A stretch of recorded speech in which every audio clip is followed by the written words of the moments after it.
Je vous propose de commencer. Il est 18 h. Nous serons ensemble jusqu'à 20 h. Je commencerai donc peut-être à appeler Monsieur Said, président de l'OSIM, Association des décis du Maroc, qui fera une petite introduction avant que je reprenne le relais. Sous vos applaudissements. Merci beaucoup. Écosystème. Comme l'a dit M. Hilali, en fait, cette conférence elle est proposée en partenariat avec l'INPT, le ministère de l'Industrie, du Commerce, de l'Investissement et de l'Économie numérique. Et nous vous proposons un cadre inédit alliant théorie et pratique pour échanger sur les défis et les opportunités qui découlent de cette tendance. Ainsi, nous avons 4 interventions qui sont prévues, d'une durée de 20 minutes chacune. Nous prendrons 2 à 3 questions après chaque intervention et nous laisserons le reste à la fin des 4 présentations. Ainsi, nous allons commencer avec un état de l'art pour présenter le décor, donc c'est quoi le digital en général, et aussi une restitution des résultats de l'enquête que vous a été proposée dans l'invitation. Ensuite, nous allons échanger justement sur le secteur public et l'impact du digital dans ce secteur avec M. Hichem Ashgardi Tessis. Puis, M. Amri va partager avec nous sa vision de la communication digitale. Donc ça, c'est un petit clin d'œil, c'est un ex-lauréat de l'INPT qui va nous faire cette présentation. Et enfin, on laissera la place à M. Oued, directeur exécutif de CFG, qui a bien voulu accepter de témoigner et de nous raconter un peu son expérience de digitalisation au sein de CFG Bank.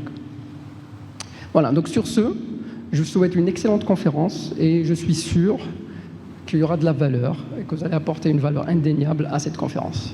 Donc, sans plus tarder, je vous propose... Parce que souvent, ça va toucher... Bonjour tout le monde. Je vous remercie tout d'abord de votre présence et je remercie les organisateurs pour leur invitation, notamment M. Hilali et M. Harari. Et voilà, le challenge aujourd'hui, c'est en plus d'être dans les 20 minutes de présentation, c'est aussi de ne pas répéter ce qu'ont dit les autres, puisqu'ils ont traité la transformation digitale en globalité. Et c'est pour ça, dans cette présentation, nous allons parler un peu focus communication digitale. Et avant, je me présente, je suis Souleymane Amri, je suis actuellement à la tête de Forcinet. C'est une entreprise de conseil en communication digitale. Donc nous accompagnons nos entreprises dans tout ce qui est gestion d'e-réputation et solutions digitales pour accompagner la transformation digitale côté client, côté expérience client et côté communication externe. Et donc ça serait le focus un peu de notre présentation. Donc pour démarrer, en fait, j'aimerais démarrer avec l'évolution du marketing, mais je ne vais pas la traiter. Je vais prendre uniquement les dernières étapes qu'on voit sur les slides dans ce modèle-là. Donc à partir de 1990, on a commencé à parler du Web 1.0. Et donc pourquoi tout ça? Parce que justement, l'évolution du marketing a été toujours accompagnée par une évolution IT. Et il y a eu le Web 1.0 avec l'apparition d'Internet. Le deuxième moment sur lequel je mets le focus, c'est à partir de 2010. Donc à partir du moment où on a connu l'essor des réseaux sociaux et où on a connu justement un changement de contrôle et de pouvoir. Donc un pouvoir en fait qui est passé de l'entreprise au client. Et c'est pour ça aujourd'hui je vous dis que toute la transformation digitale dont on parle est dictée par le client, par le consommateur final. Je résume ça en une étude que j'apprécie énormément en termes de résultats et qui a eu 2 interventions en quelque sorte. En 2005, Procter & Gamble fait une étude sur 12 catégories de marché, sur 5000 shoppers, en fait 5000 personnes qui achètent, pour savoir quel est le processus par lequel passe une personne pour devenir client. Elle a identifié 3 étapes. Une première étape de stimulus, de la simulation de besoins. Une deuxième étape où ce monsieur ou cette dame dont le besoin est simulé, elle va passer à l'acte d'achat. Et une troisième étape qu'ils ont appelée le deuxième moment de vérité, c'est là où ils vont faire un réachat ou pas, dépendamment de leur retour d'expérience. Donc ça, on est en 2005, donc on est dans la première étape que j'ai décrite du Web 1.0. Ce qui va se passer par la suite, c'est que en 2011, il y aura Google qui va intervenir sur ce modèle pour dire qu'il n'y a plus que 3 étapes, qu'il y a une 4e étape qui se positionne en 2e lieu. Et ils ont appelé le moment zéro de vérité. Et ça, c'était en 2011. Donc en gros, à partir du moment où les réseaux sociaux ils ont émergé, à partir du moment où le marketing social et mobile il a émergé. Et dans cette étape 0, en fait, c'est une étape qui stipule que les gens, lorsqu'ils ont un besoin stimulé, ils vont chercher. Après, oui, on a toujours cherché avant d'acheter, Mais là, ça va se passer principalement sur Internet. Ils vont demander sur Internet à propos des services, des produits, etc. Et c'est ce qui pousse en quelque sorte l'entreprise à penser à la digitalisation côté communication externe. Ça veut dire que, en plus de tout ce qui est système d'information, industrialisation de processus, il faudrait être là sur Internet. Il faudrait que quand une personne nous cherche, elle nous trouve, et on est dans cette partie de digitalisation, de communication externe et d'expérience client. Tout ça, c'est accompagné par deux choses. En fait, c'est une prise de conscience liée au changement d'usage des gens, donc qui ont commencé à déployer les technologies de l'information dans leurs habitudes de consommation, mais parfois, ça pourrait même changer le business tout entier. Par exemple, le cas de la Bank of America, qui en 2011, elle s'est retrouvée devant le fait accompli de fermer des filiales parce que les gens ils ont commencé à déployer du mobile banking. Et donc, en 4 ans, ils ont fermé 953 branches uniquement parce qu'il y a eu 17 millions de personnes, de clients qui ont commencé à utiliser le mobile, ils n'ont pas besoin d'agence. Et c'est un cas que je vis aujourd'hui avec un client canadien. Donc en fait, qui a commencé il y a 2 ans, il a commencé par les deux voies, donc à la fois le physique et le digital pour ses supports de news, et qui aujourd'hui se trouve face au fait de laisser tomber la partie physique, de laisser tomber la partie offline, parce que tous les gens ils sont au niveau du digital et ils demandent qu'au niveau du digital. Donc en gros, c'est là que commence un peu la disruption de ce modèle, la rupture qu'engage le digital dans le processus client. Pour résumer tout ça, nous avons un schéma de l'entreprise. Et ça résume la transformation digitale telle qu'elle a été décrite par M. Fanfin et M. Lchgar.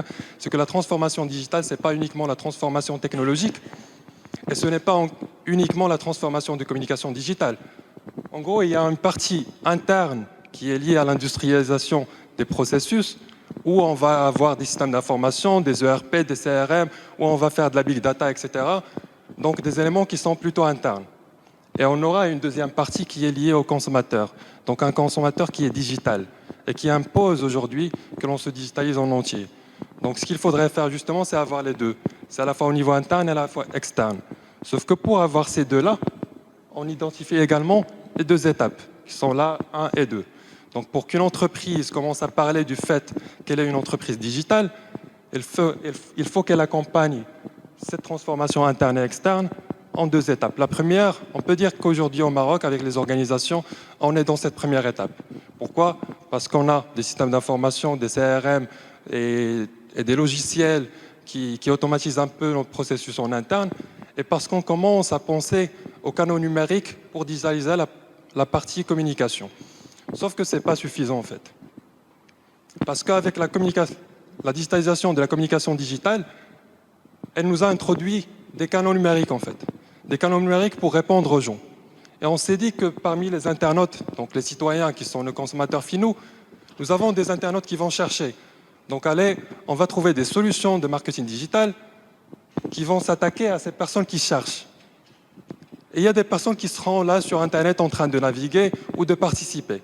Et on va les attaquer justement à travers de la publicité digitale de bannières, de vidéos, des réseaux sociaux, etc. Et on va faire en parallèle ce qu'on appelle l'analytics, donc l'analyse d'un ensemble d'indicateurs qui sont liés aux interactions de ces gens sur Internet. Donc là, on est d'accord. À ce moment-là, c'est ce processus qu'on est en train d'élaborer aujourd'hui dans les organisations marocaines.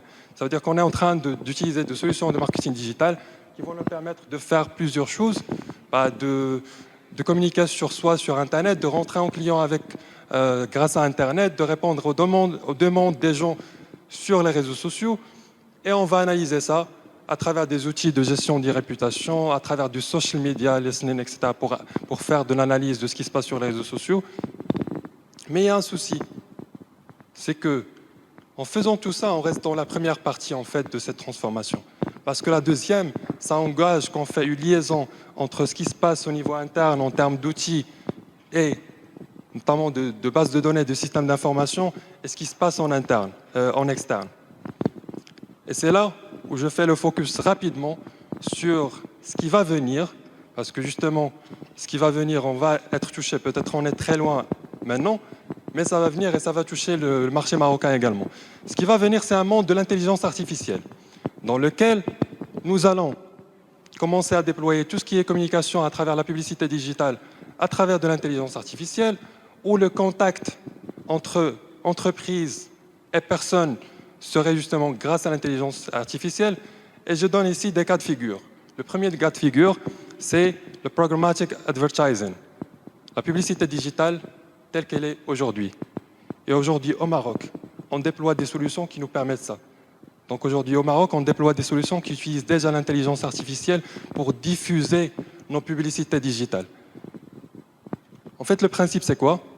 C'est que tel que l'on connaisse le tous, c'est des systèmes qui traquent, qui collectent nos informations, principalement de navigation sur le web, pour savoir qu'est-ce qu'ils vont nous disposer en termes de contenu, en termes de publicité, en termes de messages. Mais avec l'intelligence artificielle, il n'y aura pas que cette partie qui est liée à la navigation du web, mais ça va traiter également notre comportement de consommation offline, qui n'a rien à voir avec le digital. Et donc, on serait amené à analyser pour un client les aspects de navigation, les aspects de ciblage qui sont classiques, la démographie, géographie, etc., mais aussi les aspects psychodémographiques, c'est-à-dire votre état psychique, votre sentiment à ce moment-là où vous êtes devant le web. Et ça, c'est des choses qui existent déjà. Donc, et il y a des solutions qu'on déploie justement qui font déjà ça. Maintenant, ça s'est tellement développé avec cette programmatic advertising qu'on a conçu et on conçoit toujours des systèmes qui vont faire que même les messages publicitaires, ils vont être adaptés par personne. Et ça, c'est hallucinant. Pourquoi? Parce qu'au début, on a commencé à parler de marketing. Et le marketing d'il y a longtemps, c'était un marketing de masse qui s'adresse à tout le monde. Après, avec le marketing digital, on s'est dit le marketing, ça va s'adresser par segment. Donc, on aura un contenu, un segment. Maintenant, on aura un contenu, une personne. Parce que ces logiciels-là, tels que les Dynamic Creative Optimization, ou ce qu'on appelle les DCOs, ils vont faire en sorte qu'ils analysent l'information en temps réel et ils vont choisir parmi tous les messages publicitaires qu'est-ce qui est adapté à vous en tant que personne, et ils vont réguler ça en termes de design, de messages, etc. Une autre application qui fait justement rompre avec les modèles classiques de business, c'est le mot de vogue, les chatbots. Aujourd'hui, au Maroc, les chatbots sont très demandés par les entreprises marocaines. Mais est-ce qu'on a atteint ce niveau de maturité qu'on aura par la suite? Pas forcément. En gros, les chatbots, c'est des supports clients qui vont se déployer à la place d'agents et d'assistants à l'entreprise. Et normalement, quand une personne va contacter l'entreprise, elle aura devant elle un robot qui va répondre. Comment ça se passe actuellement? Avec les chatbots déployés au Maroc, mais aussi à l'international, c'est qu'on prend en compte un ensemble de mots qui seront déployés par des clients. Ça veut dire qu'on va se projeter dans l'expérience client pour prévoir ce qu'ils vont nous demander comme question et prévoir les réponses. Mais ce qui va se passer par la suite, c'est qu'on aura des robots qui sont capables, en plus des informations qu'ils traquent dont on a parlé, qui sont capables de générer du contenu adapté.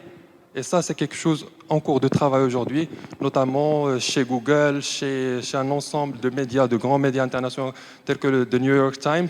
Et on peut voir qu'il y a des prédictions de Gartner qu'en 2018, 20% du contenu business qu'on aura sur Internet sera un contenu signé machine. Ça veut dire que ce sera une machine qui l'a produite. Et The New York Times, elle a fait le test. Elle a fait le test avec un article qui est rédigé par un logiciel et un article qui est rédigé par un professionnel journaliste. Et on a eu des résultats vraiment impressionnants parce que les seuls éléments sur lesquels le journaliste prend de la longueur, c'est la cohérence, justement en termes de la cohérence de la rédaction, et c'est le fait que la lecture a été plaisante pour les gens et que le logiciel il a rédigé un texte qui donne un peu l'ennui. Mais le reste, c'est le logiciel qui a un peu gagné la bataille. Et tout ça pour revenir au cas du chatbot, ça veut dire que le chatbot, le moment où vous parlez à une entreprise, qu'est-ce qu'il va faire? Il va collecter les informations sur vous, les informations qui sont liées au web, mais aussi les informations qui sont externes dans votre consommation quotidienne, offline, qui n'a rien à voir avec le digital, parce que tout est connecté. Et il va en même temps, on n'aura pas besoin de préconfigurer des messages de réponse, parce que là, quand il aura ces informations, il va les traiter en temps réel, et c'est ça l'intérêt de l'intelligence artificielle, c'est de prendre des décisions en temps réel. Et il va générer des réponses qui sont personnalisées à ce moment-là, sans recourir à une base de données où on a déjà préconfiguré les messages de réponse, etc.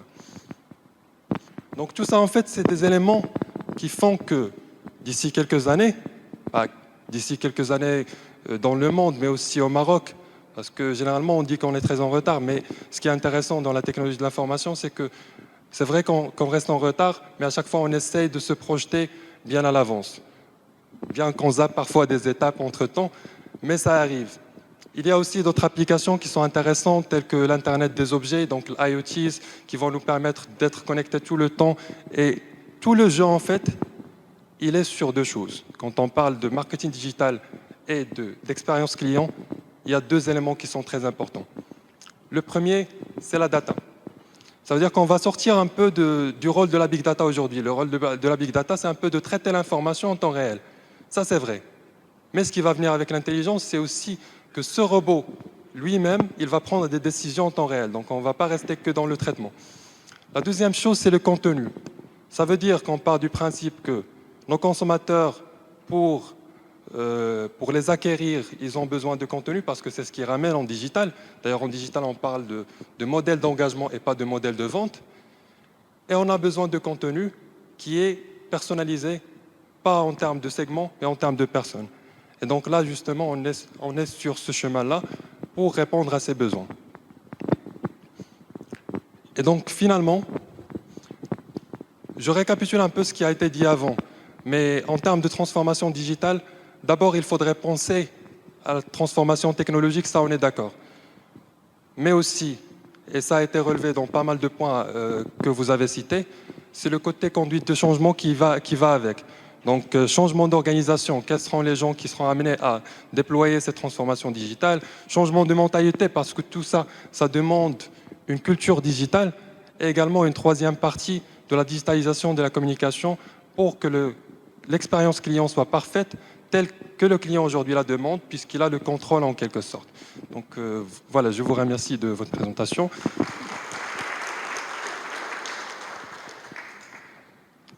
Je te remercie, Si Souleymane. Pareil, on prendra deux questions, mais courtes, s'il vous plaît, parce que je vous préviens tout de suite, je vous annonce tout de suite, nous allons un petit peu déborder sur les 21h, mais ça sera deux questions rapides.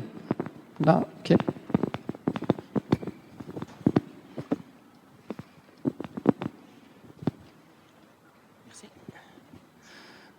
Merci. Donc, je me présente, Hussein Konedi, je suis responsable de sécurité des systèmes d'information au sein du ministère de l'Éducation nationale. Merci pour votre présentation. Et juste, j'ai une question qui est très importante. Suite à votre expérience, vous nous avez parlé de beaucoup de retours d'expérience en matière de communication digitale.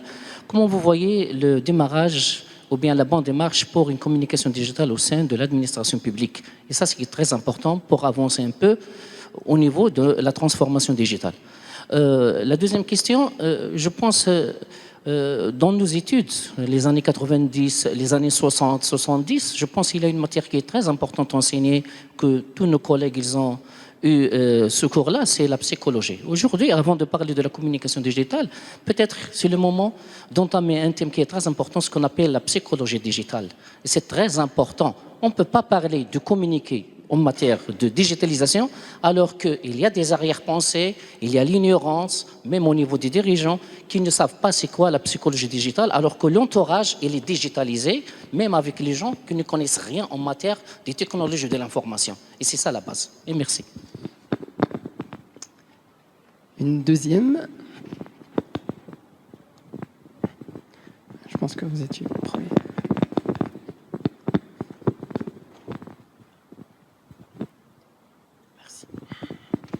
Bon, je vous remercie beaucoup pour votre présentation et aussi je tiens à remercier l'USIM pour cette initiative. Je me présente, Adil Moumen, je suis Regional IT Manager de la société Jacobs Douwe Egbert. Je gère la région Middle East and Africa. Ma question c'est, tu nous as porté vers l'espace carrément. Et maintenant, c'est le retour planétaire et Maroc. J'aimerais mentionner, j'aurais aimé voir sur votre présentation des vraiment des chiffres concrets de l'intégration ou la pénétration de digital marketing par secteur au Maroc. Ça aurait été vraiment très, très, très apprécié parce que actuellement on ne sait pas combien de sociétés utilisent le digital au Maroc. Aussi, pour les décideurs au Maroc, c'est très difficile de les convaincre d'aller vers le digital. Et aussi, de ma part, ma question, c'est comment on peut pousser un dirigeant marocain d'aller vers ce modèle, sachant qu'il y avait de mauvaises expériences. Par exemple, il y avait des sociétés qui ont essayé de se lancer vers ce modèle, mais il n'y avait pas le suivi nécessaire. Par exemple, des gens qui ont posé des questions, il n'y avait pas le suivi, des remarques, etc. Donc, sur la qualité des produits, etc. Je ne vais pas citer de société. Donc, c'est ça. Merci. Souleymane, tu peux y aller.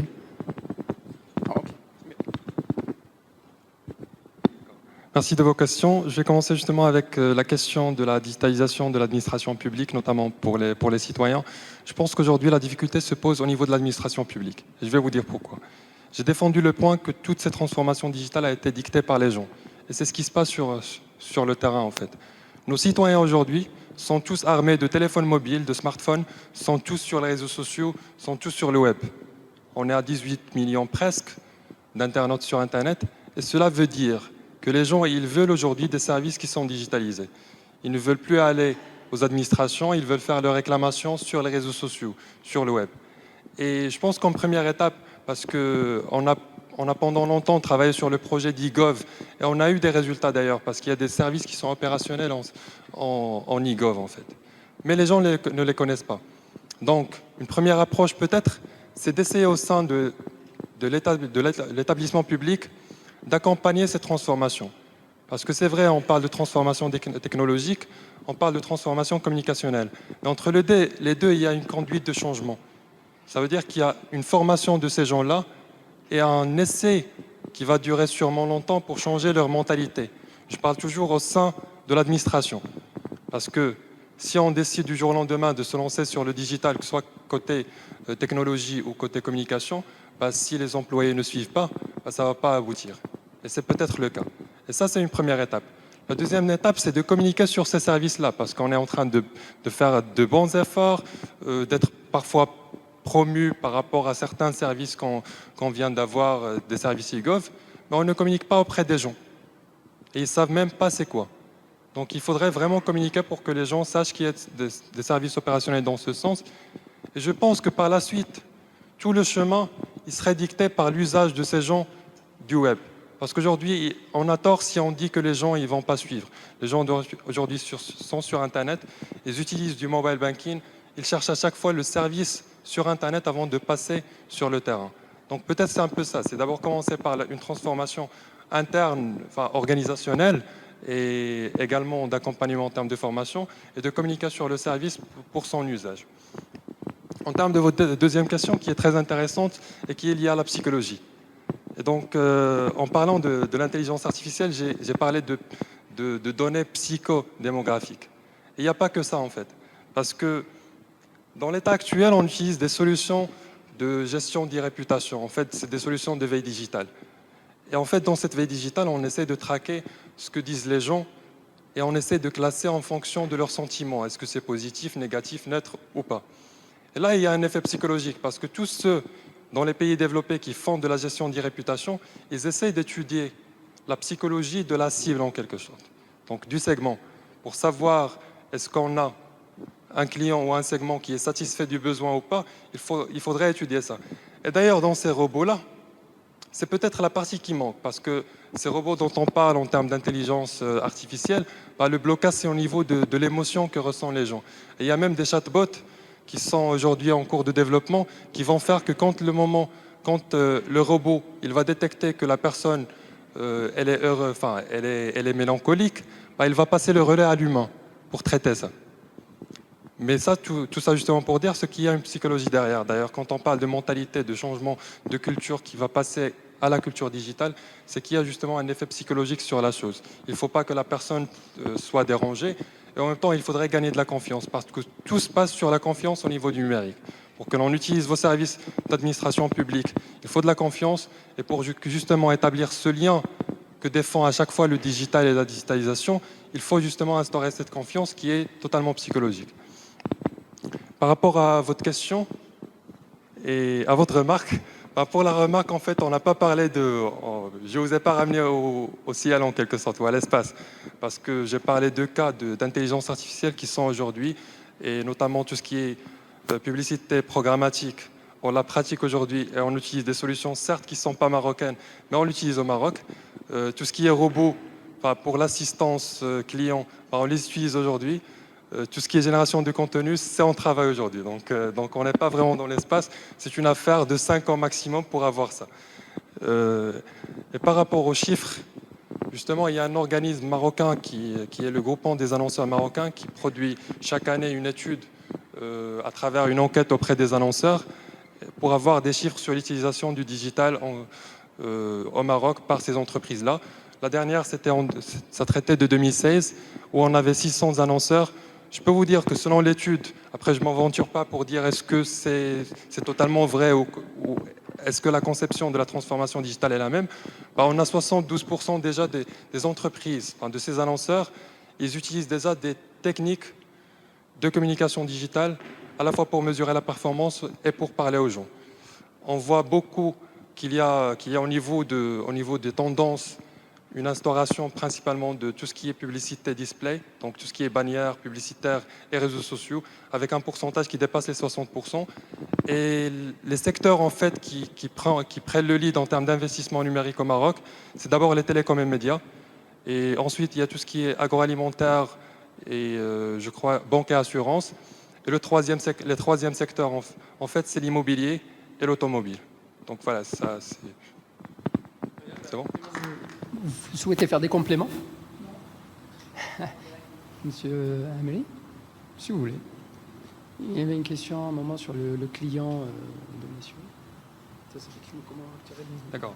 En fait, je vais commencer par la question du monsieur qui a parlé justement, qui a d'une part la transformation technologique et d'autre part les nouvelles générations. Se digitaliser ou disparaître. Donc là, vous voyez, là, c'est CFG Bank, c'est tout récent, donc c'est se digitaliser pour apparaître, justement. Donc là, vous allez voir, monsieur Oued, justement, va vous partager quelques éléments avec nous.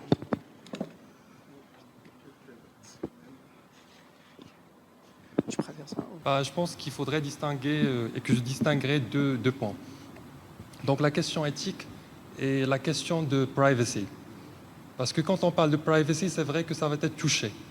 Mais on a un concept en marketing qu'on appelle le marketing de permission, qui fait en sorte que vos données, que vos habitudes de consommation, que tout ça ne serait pas fait sans votre consentement. Et du coup, quand vous allez adopter ces technologies, c'est un peu ce qui se passe aujourd'hui parce que c'est un choix obligatoire.